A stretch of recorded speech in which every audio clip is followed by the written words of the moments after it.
Hello, hello. Haven't been live in a long time. I just figured jump on, practice again. That's how it is. Everything's practice. You gotta get in the gym. I gotta get in the gym too, actually.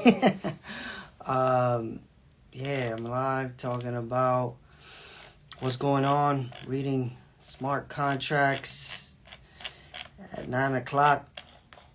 It's cool though. Yeah. So basically, I wanted to talk about things I see happening, what I think people should be thinking about. Yeah, like right now, as you see, we're heading into recession. Like a lot of people are gonna get fired probably in the next month. They're saying a lot of layoffs mostly happen in January. So, how are you gonna invest if you don't have a job, right? That's one of the worries that I think about for people.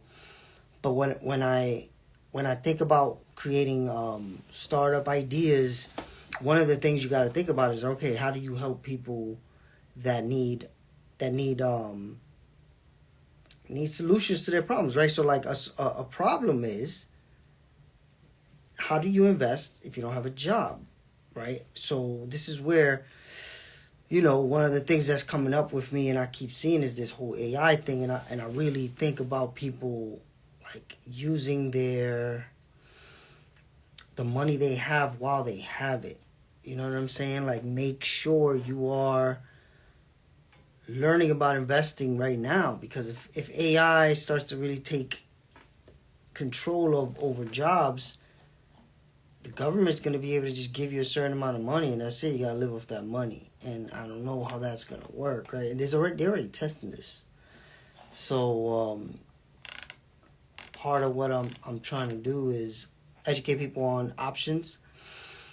Not scare people, but this is happening a lot quicker than I thought it would. Like, I was making videos and I was doing public speaking all around the world about this for like years. Like, I would say at least 4 years ago, maybe 5 years ago, I was saying that I see a big influx of startups and technology that are really lowering the amount of jobs.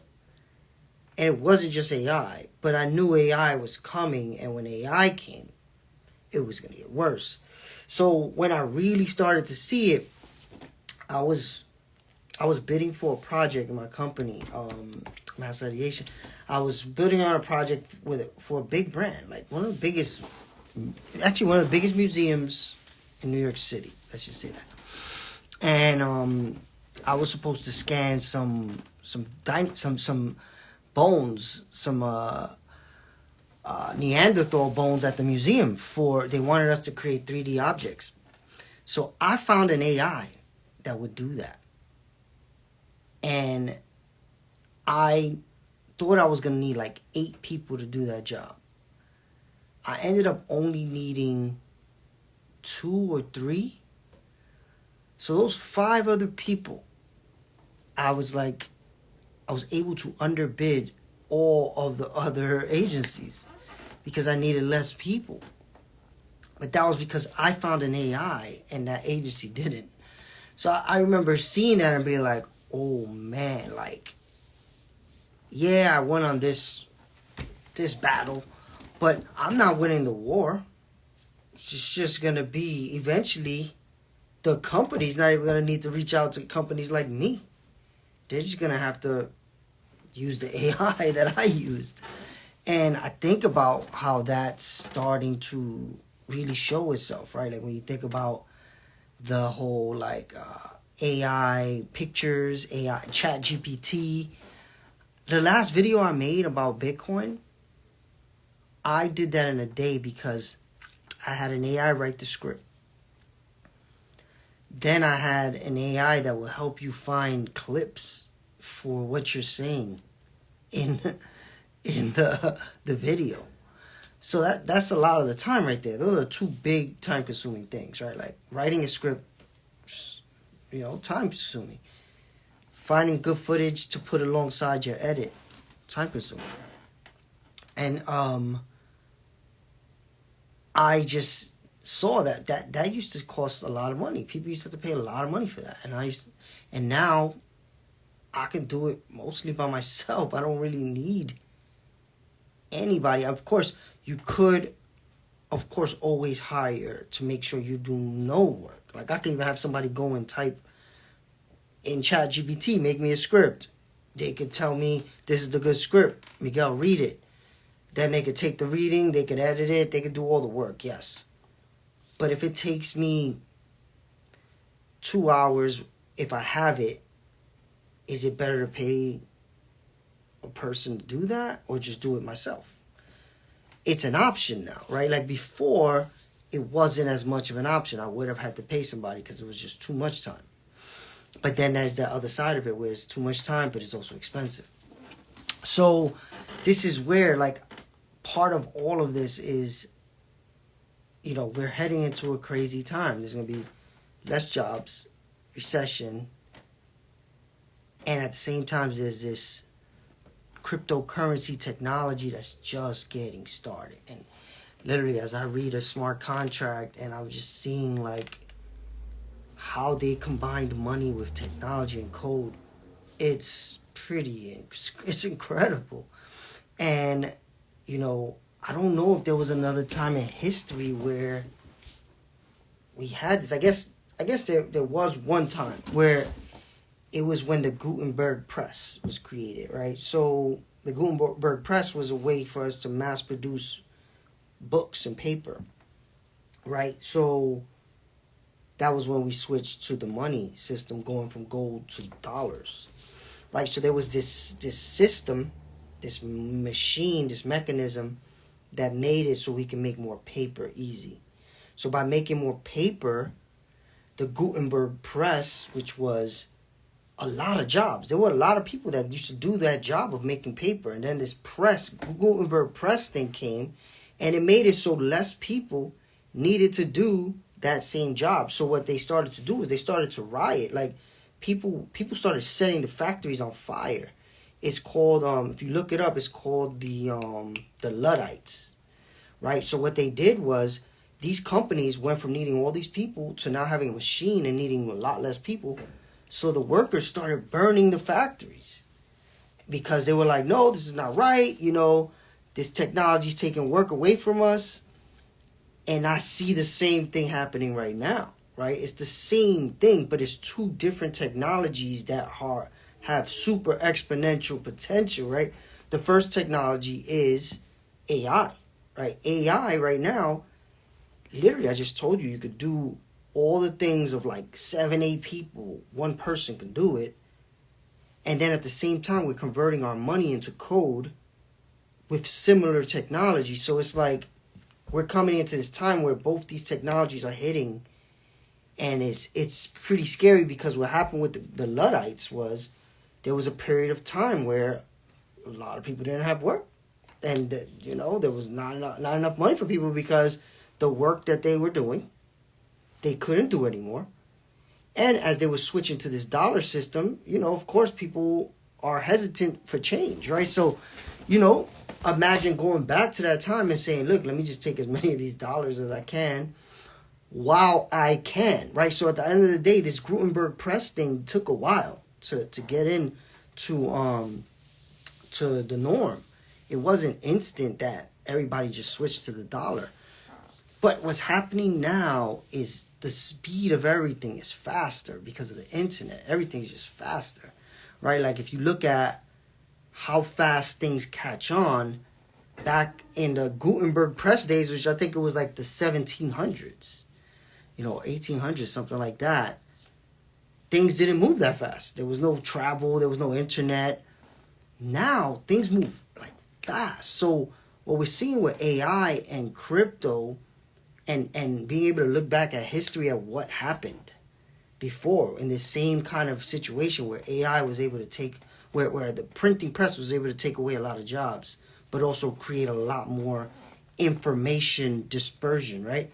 That's the thing with AI right now. Like I got my sons using AI. Like you have any question, before ask your parents, then Google came along.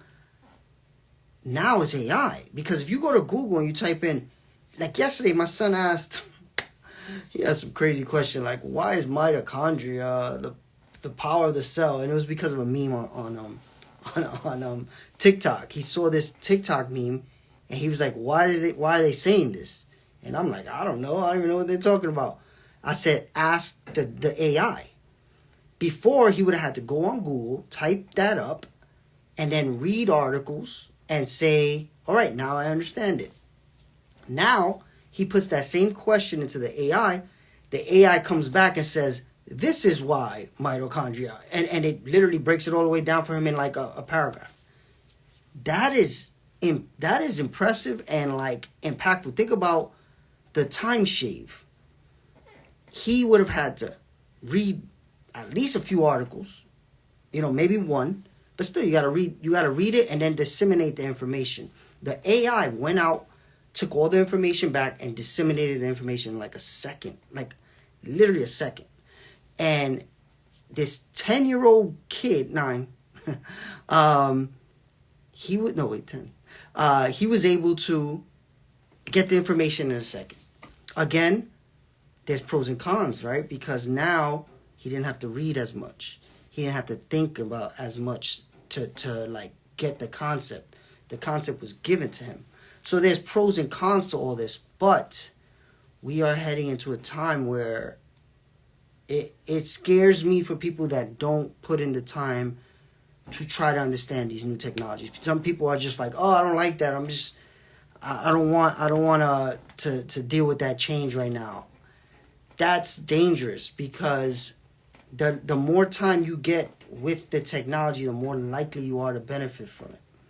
If you don't start playing around with these AIs, these image generators, these text generators, your competitor at the next job interview could be, and they are going to just be more productive than you, and they're going to get the job over you. And like I said, I've been seeing it for years. The amount of people needed for jobs is going down. It just is. Whenever I interview a startup, the startup is literally figuring out how to have less people work in that industry. Every single startup. Why? That makes companies more profitable. If you have one company, let's look at cabs. Look what Uber did. Uber used to need a medallion. Those things used to cost like $1 million to buy a medallion. You had to have a dispatch person that would, call people, hey, where are you? Go here. These drivers needed to all be working for the person that had bought the medallion. Uber came out, made an app. You didn't need the dispatch person anymore. You didn't need the medallion anymore. Decimated that. There was literally taxi drivers killing themselves, right? And they say AI is going to have that impact on every industry, every single industry. And if you are not like watching, how does it affect your industry? Whatever industry you are, you have to say, okay, what do I do or what do I want to do? Lawyers, it's not just artists, it's everything. There's already an AI that will do the law work. You know how lawyers have to read cases for the client and figure out, what's the previous historical relevance to the same case? And they bill clients for this and they make shit ton of money doing it. Now there's an AI that'll do that. And it can do it better, faster, cheaper.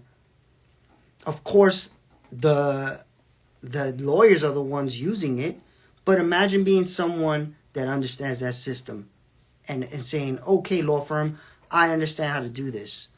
Versus person B who just came out of law school and is like, okay, I'm ready to read 1,000 pages a day or whatever it is.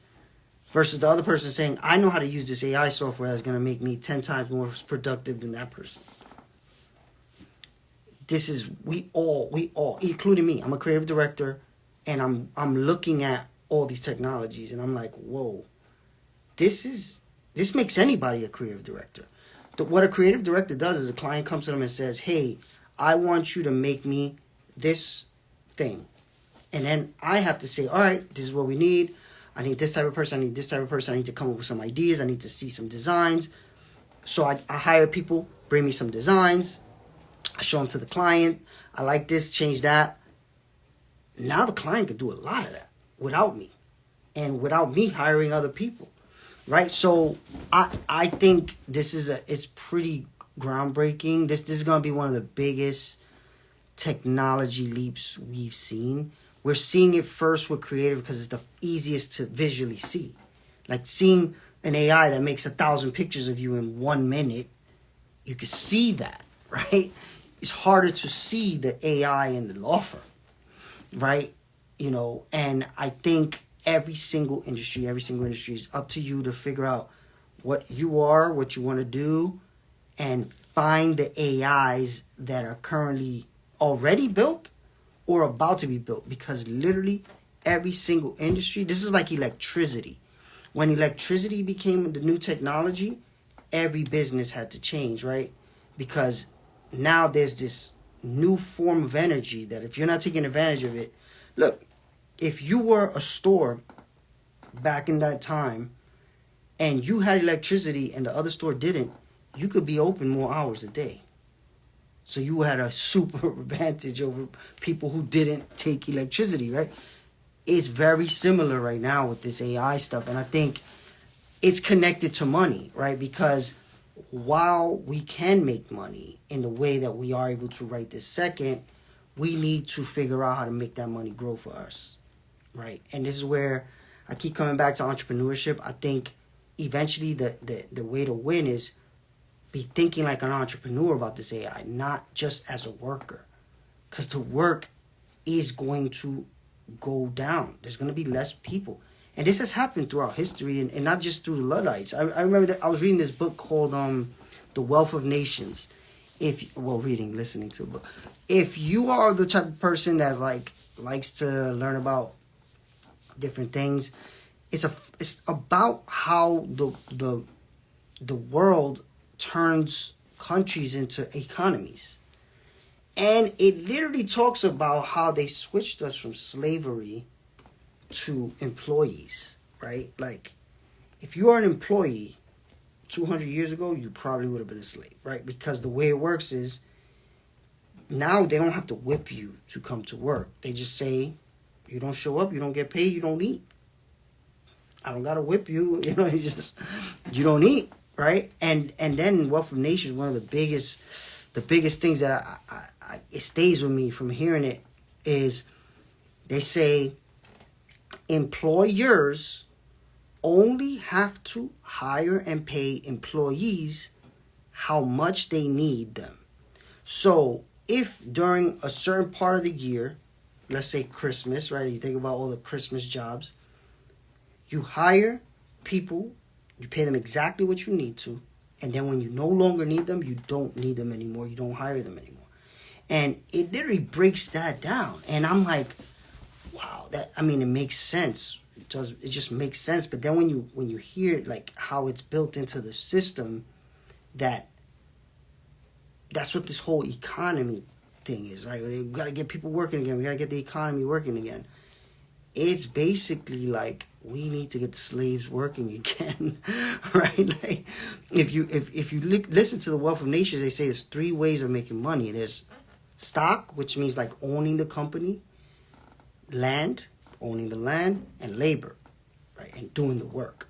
Labor is the lowest on the totem pole, and if you look at AI, labor, there's just less and less need for it. And it's already happened. Like, I see it already. Like, I told you that job I had where it was like the other agencies needed 8, I needed 2 or 3. That is labor shrinking, right? And this has been happening. But now I think it's going to be sped up. So this is why I'm pushing this conversation about investing. Because I do think right now, everybody needs to learn how to make their money grow. And it can be stock, it can be real estate, whatever. I just think crypto has the easiest barrier of entry. It is the most risky, for sure. But with risk comes reward, right? Like, startup investing is the most riskiest investment. But the richest people in the world, they all do it. That's the when I started doing MetaBronx, when we started helping startups raise money, we right now to this point we've had startups raise almost $10 million after going through our program. How do we do that? We had to get in contact with investors and understand why they invest in companies, And what I learned was these people invest in startups because the startup return is like 40 to 100x if it works. If it doesn't work, you lose all the money. But so when you hear that, you're like, so why would anybody do that, right? When you see, wait, you could lose all of your money investing in a startup, why would you even put any money in stuff like that? Because the return, if you invest in 100 startups, all you need is like 2 or 3 to work to get all your money back. So these rich people, they invest in hundreds of companies, early startups, and the ones that work, they make all their money back and then some. So they keep doing this. And guess what? That money is taxed less than you working every day doing your job. So the rich people, the way it works is they put their money into things that bring them back more money and they pay less taxes for making that money. Versus if you work every hour, you get the most tax. So when I started to understand that, it was like, holy shit. But then it was like, I can't afford to invest in 100 startups. That's crazy. Like, and then the minimums are like 25,000 each. So think about that. Investing 25,000 in 100 startups, that's like $2.5 million. I don't have that. So I said, all right, that's not in the cards for me yet. But I started to. I invest like a little bit here and there in different startups. I invested a lot in this year in one. I'll be talking about it more next year. And that's not mine. I invested in someone else's startup. And then I'm building my own startup that I'm raising funds for already. I've actually raised funds for 2 companies this year. During a recession is a good time because investors know this is the time big things get built. This is when Uber was created in 2008, Airbnb 2008. A lot of the biggest companies now were created in the last recession, right? So if you were an early investor in those, you made a lot of money, like ridiculous amount of money, right? So now investors know this time there's going to be AI, there's going to be blockchain, there's going to be who knows what else, AR, right? So that is the most riskiest form of investing, but I'm even going to show you guys some of that, and I'm doing it. You could do it at $100 at a time. It's not like you need 25,000. It's not like you need to do 100. You could put $100 into 100 companies, and that's $10,000. Yes, but you don't have to do it in one shot. One of those companies work out, you make more than your 10,000. That's the way it works at every scale. So, part of what I want to try to do next year is I'm definitely going to be doing more content around understanding how to grow money, because I didn't understand this, man. I'm learning it just because when I started a startup, this accelerator, and I got to deal with the richest people in the world to get them to invest in the startups that were coming out of my program. Being around that environment, you just learn. You learn things that there's no way for you to learn unless you're around that environment. So I'm lucky enough to have been able to be in that environment. So now I'm bringing back the information. And the biggest key information that I think pertains to each person, anybody who watches this, thank you for watching it. If you watched it, anytime you watched it, the biggest information is making money from your time is the least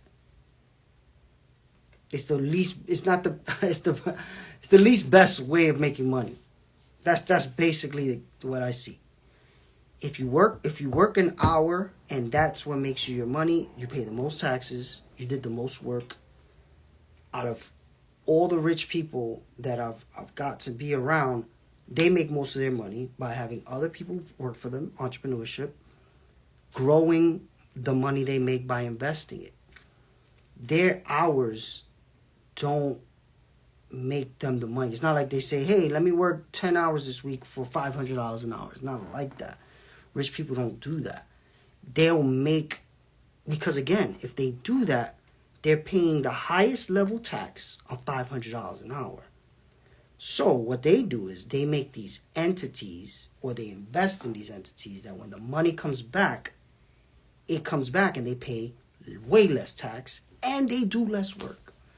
We are not taught this because when I say we, I don't know what race you are, I'm Puerto Rican. I'm from the Bronx. I'm basically from the slave land, right? Where they want us to be the worker, the person that's working the most hours, getting taxed the most.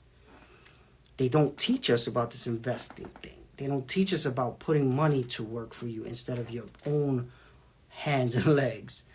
And then there's this education that we all have to do, that we all have to understand how it works, because immediately when you come from places like I come from, we think about investment as a scam or a gamble. But people play lotto, right? Whenever lotto is worth $1 billion, people are putting in money left and right. People putting $100 into lotto tickets. That's the biggest gamble you could take. You know, you got more of a chance to get bit by a shark while getting struck by lightning than winning lotto. But people do that. Now you see a lot of these gambling sites with the football and sports. People will do that and not think twice. That's not, and those gambles are like literally just games of chance. Somebody's going to score, somebody's not going to score, somebody's going to win, somebody's going to lose. Luck. Versus startup investing or stock or crypto investing, you have more information. You can help make those things work out, right? So imagine if you bought an early stage startup because you believed in it. You can talk about it. You can tell other people about it. You can make content about it. That gives it a chance of working more than, there's nothing you could do to just to know that LeBron James is going to score 30 points tonight. It's just good luck. Hopefully he does, right? And this is the education process we have to go through. Gambles, yes, investing is a gamble, but it's a calculated, educated gamble that you have a chance of bettering your odds. And I think we have to start to stop demonizing investing. Right?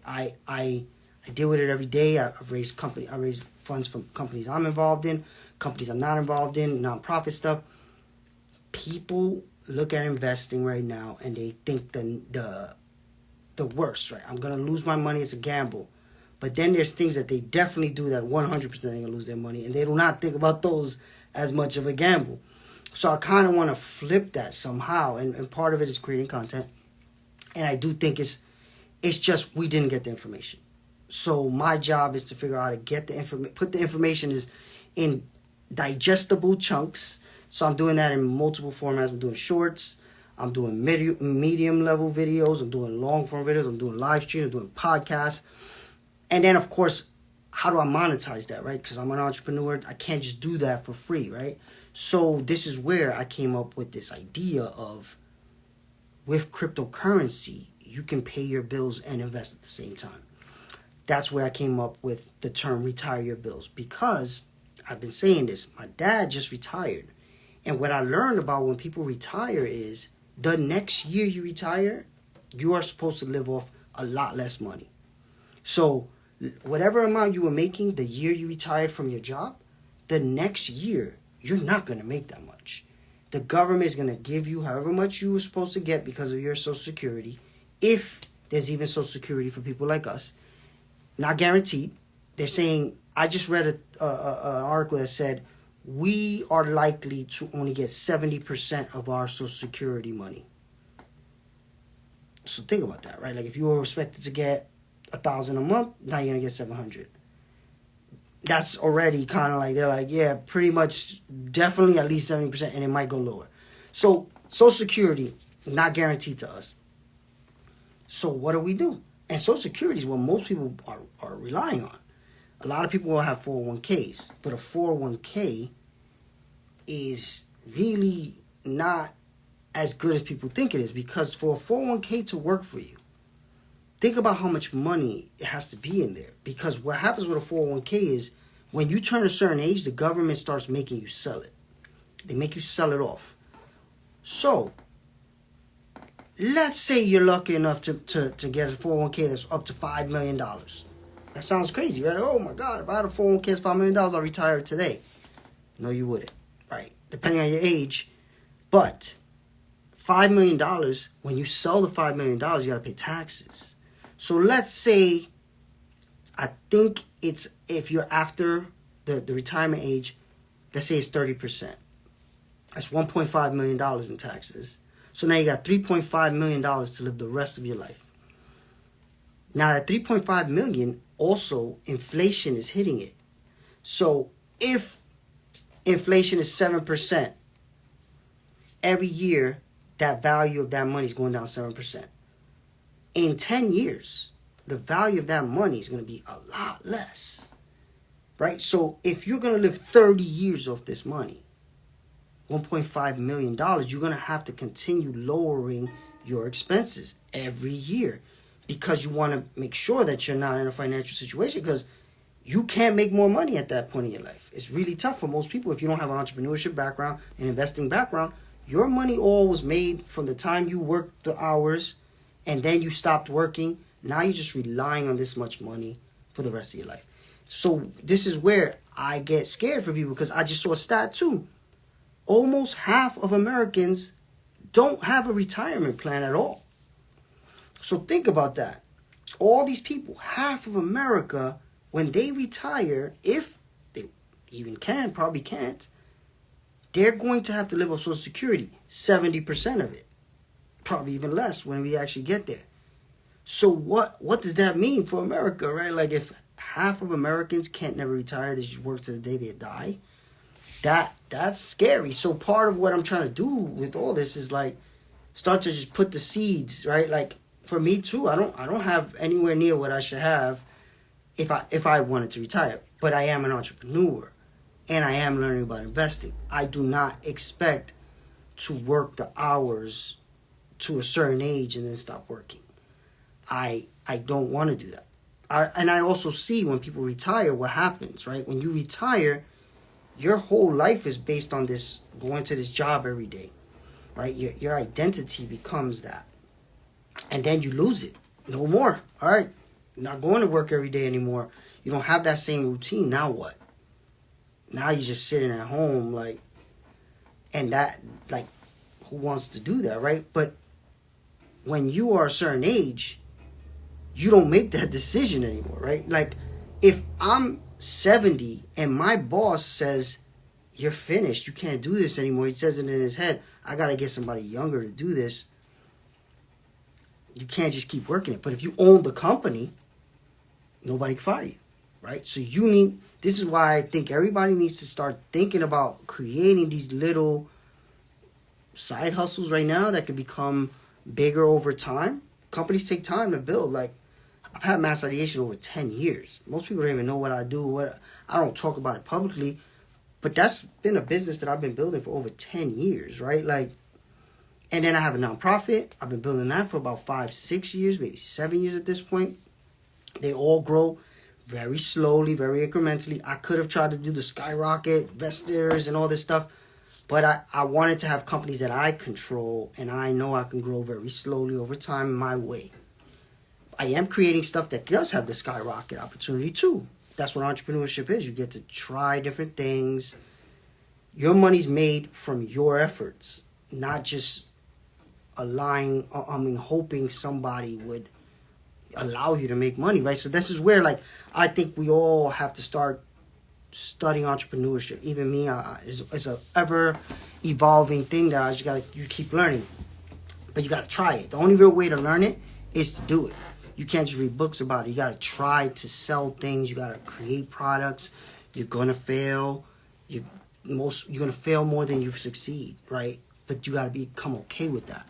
So entrepreneurship is a big part of what I believe a lot of people are gonna have to think about and do.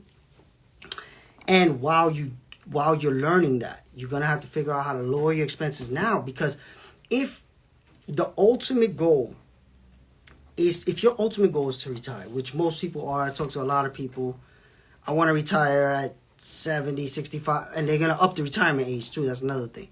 I think it's gonna be 72 pretty soon. It's 66 right now, something like that. So they keep up in the age too. So and then I just heard a super sad story. This friend of mine who worked with someone, this woman retired last year, died this year of COVID. So work your whole life for this end retirement thing, right? And then who knows how long you're gonna live? Like, and then you also got to live in a way where you're lowering your expenses every year. So it's not like you're living high on life either. It's not like, all right, now I'm going to go live on a beach or go travel the world. You're going to be worried about money. Like, even when you retire, you're going to be like, I can't do this because what if I do live till I'm 99? This money's not going to make it. Let me not take that fun trip. Let me chill. That's scary. I don't really like that. Right? I'm not trying to angle my life for that. And I don't want other people to end up there not understanding that. Like, that's why I do want people to, like, look at the older people in their life and analyze what their situation is and then say, how can I not be in that situation? And my parents have a really, really good situation. The house is paid off. My dad was in a union, so he gets extra money, right? My dad had a good job, really good job. My mom had a good job. They are, in the best case scenario, a person that comes from where we come from could hope for. And still are worried that they're going to run out of money because of the way the system's set up. Their house is paid off, but every year the property tax goes up. So the money value is going down, but the property tax is going up. They got 401ks, sure. But 401k, the value of the 401k, you got to sell it and pay taxes. So then when you take that money in and you pay that tax, you got to live off that money for the rest of your life. So if the value of money's coming down, but the property tax is going up, eventually you're going to meet this point where you run out of money. Unless you start bringing in more money after you retire, right? So, and people are living longer, right? So if you retire at 70, even though they're raising it to 72 or whatever, and you live to 100, you got to live 30 more years off. Even if it's $1 million, it's not enough. To live 30 years on $1 million, let me do the math. 30 years divided by, let's do the math. 1 million divided by 30. That's 33,000 a year. That's probably less than you were making, right? So even if you had $1 million at retirement after you took out your 401k and paid the tax, you have to live off $33,000 a year. And $33,000 a year is going to start lowering the value of that, right? With inflation, it's really hard to live off $33,000 a year now. Imagine in 30 years. So this is where, like, this conversation about retirement, I don't care how old you are. If you want to retire, you better start thinking about it and start understanding what you currently have, what you need to set up. And there's many different options. The only reason I'm talking crypto, like I said, is it's easy. You can go right now on Coinbase, buy crypto in a second. Yes, the extra parts of how you start using it and stuff like that takes some education, takes some time. But you got time. Prices are the best they're going to be now and for the next however long the recession is. So the most money you can get into this system now, I personally believe, not financial advice, this is where you got to do your own research.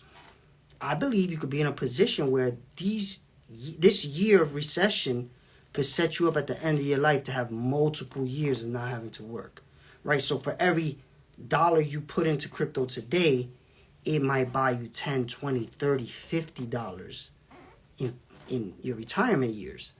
Again, there's a lot to understand though, right? Because what most people do is they'll put it in today, in a year or less, they sell it because they're like, I need the money. And this is where people mess up. Because 401ks, the reason they end up being $1 million is because people just leave them there for years and years and years. And then they look up, and every 10 years, the money doubles, right? So a 401k, every 10 years, historically, the money doubles.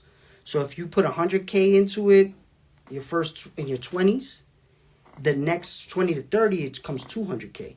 30 to 40, it becomes 400k. 40 to 50, it becomes 800k. 50 to 60 becomes 1.6 million. If you keep going up, 60 to 70, it could become 2.4 million. That's the idea. That's the normal 401k idea. But if you look it up, if you Google this, the creator of the 401k said that shouldn't be the only thing you use to retire. And he just made an article that said, I worry because the 401k is what people are relying on to retire, and it wasn't made for that. Look it up, right? So when I started seeing all this, I'm like, wow, nobody really tells people this. You just work every day with the hope that there's this finish line, and that is retirement to people, right? And if the retirement finish line is moving, you don't even know it, but it's moving. And then when you get there, you're going to have a shot glass of water, and that's it. That's messed up, right? And they don't tell you that. You find that out when you get there. You're like, all right, now I got, unlimited water, right? Nope, you just got this shot glass. Drink up. That's pretty messed up. And even though, like I said, I already understand that I at least get to do what I like doing. That's another reason why I don't need to retire. I'm going to retire. I like what I do. I don't hate my job. That's another big thing. Most people hate their job. So if you hate your job, this is another reason you need to start studying this investment stuff. Because what if I told you, let's say you hate your job. You're one of the many. I think it's like 80-something% of people hate their job. If I told you today you had 10 years of your bills in an account, would you still keep that job? Or would you look for a better one? Would you go back to school and learn, or would you go learn something else, or go intern somewhere where you actually want to do the work and learn it? Probably. But most people don't have that option because they got to pay their bills, so they work. They work jobs they hate because they have to pay their bills. But with systems like I'm telling people about, you can have years of your bills by just paying your bills. So the one thing that's hard right now is with the people I have doing it, it is a little technical. You have to learn how to navigate a computer, and that's what stops people. And I'm like, yeah, but it is a little, and I'm literally right now I'm looking at a smart contract. I'm trying to make an AI thing that will build a way for people to do this easier. But I'm building it. It's taking time. It's gonna take time. Might not be ready during this recession, right? And if we miss this opportunity during the recession to put money in at the best prices, that sucks. And I'm trying to move faster. I'm getting investors to help me pay for it to move it faster. But it still takes time, man. Look, these companies take years to build. You can't build something like this in 6 months, right? And it takes years. So it takes years with millions and millions of dollars. Imagine I have not raised millions and millions of dollars for this, and I don't want to. I'll talk about those reasons later. So the real thing for you, if you're watching this and you're interested in figuring this stuff out, is start doing the homework. Go on YouTube, ask the questions. Go to ChatGPT, chat.openai.com. You go to there, you ask that thing questions, start learning ask the questions you need. One of the major things I keep seeing is people are like, oh, I'm going to buy this. I'm going to buy stock. I'm going to buy real estate. Understand the end of that goal, though, right? Like, if you buy stock, what is your end goal? If I let's say today I say, oh, stock, Amazon's a good stock to buy. Put $1,000 in Amazon. If I'm lucky enough to have $1,000 to invest in that, which most people are not, what is my end goal? When am I going to sell this stock and pay taxes, right? So if I buy this stock today and in 10 years it's worth $50,000, am I going to sell it when it hits $50,000 and pay taxes? Am I going to hold it to the day I retire and see how high it goes and then pay taxes?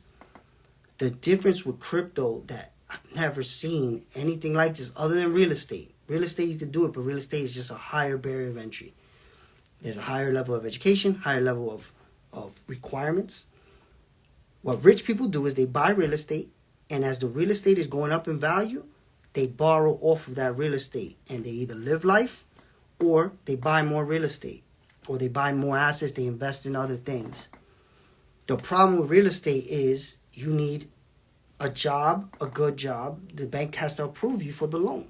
So the job is going to want to see that you got a good bank account, good job, good credit score, and that puts it out of play for most people, right? Versus crypto, You don't need none of that. You could buy $100 of Bitcoin today and borrow off of it tomorrow.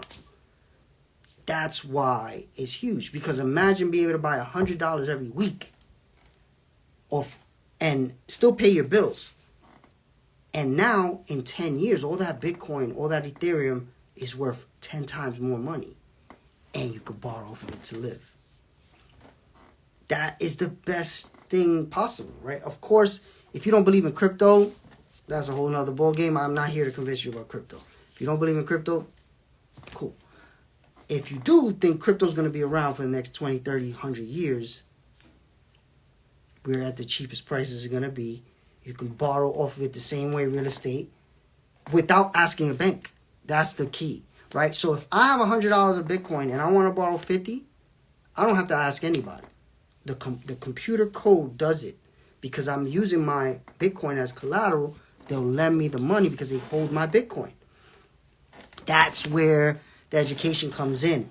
A lot of people are like, oh, but why would I borrow? Why am I borrowing money? I don't want to borrow money because, again, we think like poor people because investors don't worry about borrowing money when they understand how they're going to make the money back, right? So we come to this borrow thing with this negativity. That is another education point that I'm gonna really focus on debt in my content as well, because the richest people, they all got debt and they're gonna have debt till they die. The richest people that you know, like the real estate people and all this, they die with the loans of the houses, right? Like, so this is how it works. They'll buy a house. Let's say they buy a house for whatever, goes up in value, they borrow again. They buy another one. They don't pay off the house and then they're good. Oh, yeah, I'm good. I got no more debt. No. They buy another one. Then both those properties go up in value. They borrow both of those. They buy another one.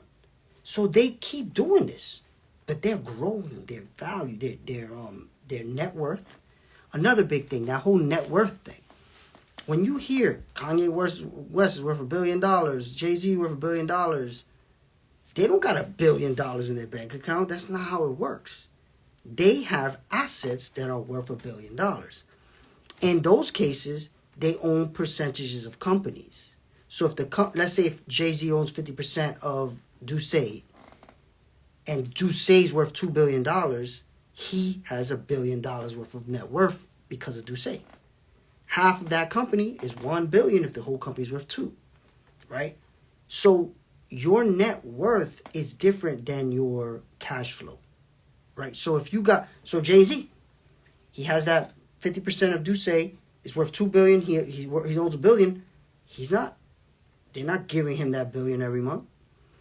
But when you get to that level, you can go to a bank and say, "Hey, I'm willing to put up this $1 billion in collateral. You can take these shares as collateral. Lend me $200 million. Okay, here, tax free, because the loan is tax free. Here, take this $200 million, Jay-Z. Live your life. Don't pay any taxes. You just got to pay it back, or we're going to keep your shares." Jay-Z goes out in the world, makes his money. He pays back the loan, and he's good. With crypto, you do the same thing. Drop in the money. Let's say it's not $1 billion. Let's say you got $1,000.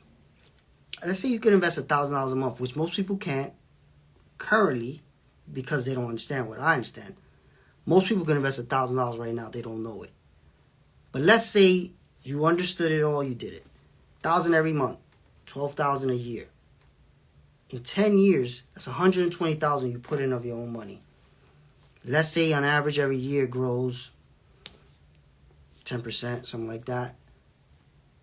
Now you got 150K, something like that. I don't want to do the actual math, but it's probably going to be more like 100, 200K, something like that, from putting in $1,000 every month and still paying your bills. Now you could borrow 100, 150K off yourself, off your own bank, tax-free, to live your life, buy a property, invest in something else, start your business. That's the difference. That's the difference. So at the end of the day, I know it's a lot of information.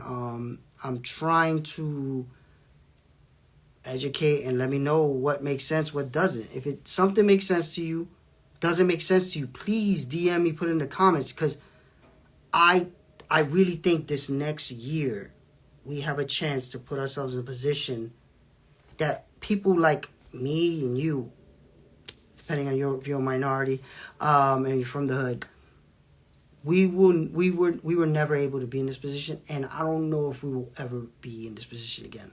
Because when prices go up, like let's say we buy Bitcoin and Ethereum today, and in 10 years it's 10 times more. I don't know that in 10 years it's going to be 10 times more again, right? So it's the best deal is the earlier in the company's history. Bitcoin and Ethereum's like 5 years old. Bitcoin's like 10 years old. When they're 20 years old, it's not going to be as much of a gain anymore. It's more risky now, but it's more rewarded now. So right now, the prices just came back to levels that nobody thought they would come back to. And they might even go lower. So if they do that, and then they just go back to the prices they were, even if that takes 5-10 years, that's a 5-6x. And now, you 5-6x your money, but you don't need to sell it and pay taxes. You can borrow off of it like you can with real estate. So it's kind of like mixing stock and real estate in one. Stock grows faster than real estate, but it's harder to borrow from it. Real estate grows slower, but it's easier to borrow from it. Again, not really easy because you still got to have a good job, good credit, all that. The bank wants all that. For both, actually. For stock and real estate. But now we have this new technology, crypto. You don't need none of that. If you have it, you can borrow from it without asking a person. All you got to do is have it. So the more you buy right now, the more you have.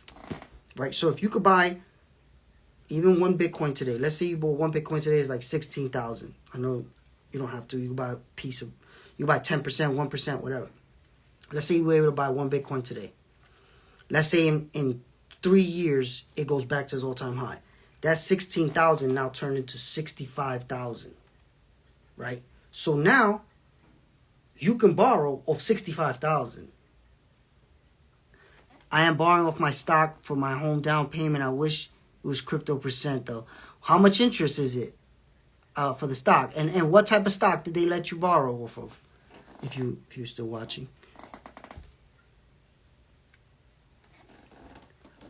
See, but this is the thing, right? He has a job. He has good credit.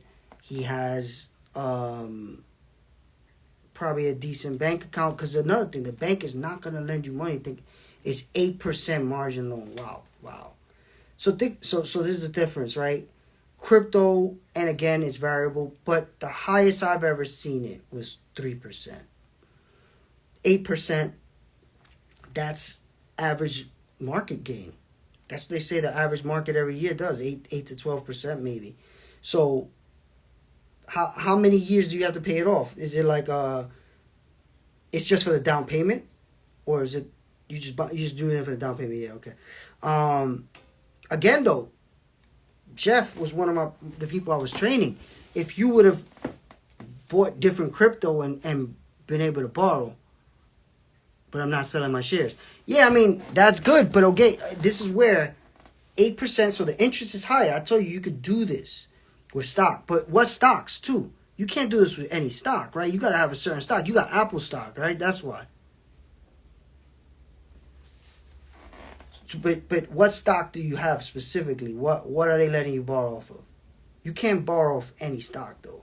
The bank has to say, I'm willing to take this stock as collateral. Apple.